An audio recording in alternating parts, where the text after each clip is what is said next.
Emma sat at her desk, surrounded by piles of paperwork. She had been working late every night for the past few weeks, picking up extra tasks from colleagues who never helped out. Despite her tireless efforts, her manager barely acknowledged her contributions. She felt drained, invisible, and frustrated. One afternoon, while taking a break, Margaret, a senior employee with years of experience, sat next to her. Margaret noticed how exhausted Emma looked and asked, "You seem like someone who's been giving away their best and getting nothing in return." Emma sighed.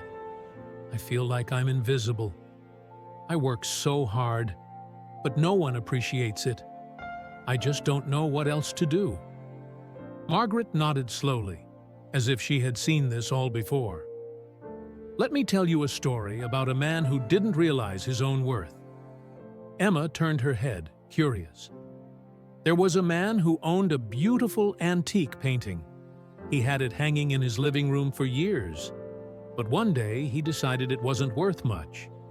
He needed some quick cash, so he sold it to a local art dealer for a fraction of what it was truly worth. Margaret paused, letting the words sink in. A few months later, the painting was recognized by an art expert who instantly saw its immense value. The painting was worth hundreds of thousands of dollars, but by then, it had already been sold, and the man never saw a penny of its true worth. Emma frowned. So, he didn't realize the value of what he had and lost out on the opportunity? Margaret nodded. Exactly.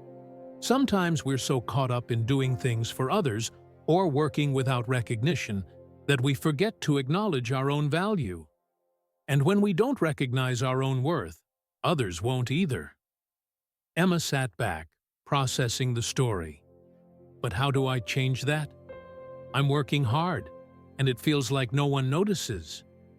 Margaret smiled gently. It starts with setting boundaries and understanding your worth. You're not just an employee or someone who takes on all the responsibility.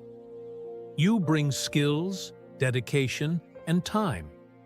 Those are valuable assets. If you don't treat them that way, no one else will. Emma nodded, unsure but willing to listen.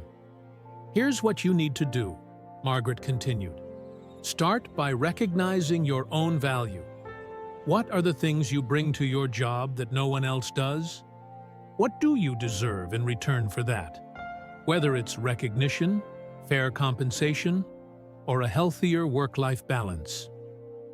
Emma thought for a moment. I'm good at solving problems under pressure. I manage projects efficiently, and I'm always available to help my team. I want to be appreciated for that.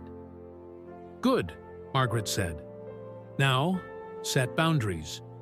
You cannot continue to give more of yourself than you're receiving in return. If someone asks you to take on a task, ask yourself, what is my time worth? Is this reasonable? Am I being fairly compensated? If it doesn't align with your worth, it's okay to say no. But won't that make me seem difficult? Emma asked, anxious. Margaret shook her head. Not at all. It will show that you value your time and energy, and people will respect that. The more you respect your own value, the more others will start to as well. Emma sat quietly, thinking about how much she had been overextending herself without receiving the recognition she deserved. She realized that by saying yes to everything, she had been undervaluing herself and allowing others to do the same.